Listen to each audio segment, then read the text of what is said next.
Excited na ang mga paps nating riders na muling magbiyahe itong mga motorcycle taxis. Ang tanong, handa na ba sila sa new normal? Yan ang tinutukan ni RPG member Dong Literal. Ayan, kakapanayamin natin ngayong hapon si Sir Bernie Candelario sa siyang motorcycle taxi ng Angkas.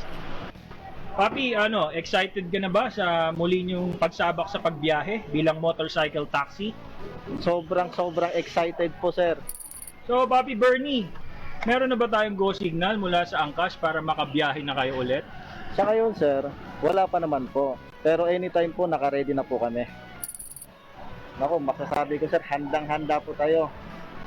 Isa pa, sir, meron kaming sariling alcohol. Lagi po kaming nagbabaon yan. Nagsasanitize po kami. Sakay, baba ng pasahero, may sanitize po.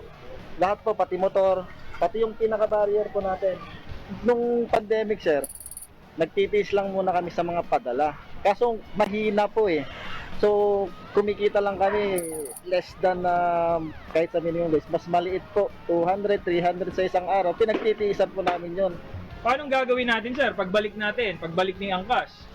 Doblehin ko ang sipag, sir, kumpara nung unang-una. Kasi, sir, nung quarantine, medyo nagkautang ako, sisipagan ko para sa pamilya ko, para sa mga, yung naging utang ko.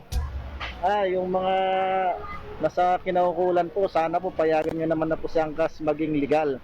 Kasi ito na po yung pinakakabuhayan po namin. Dong Literal po, RPG.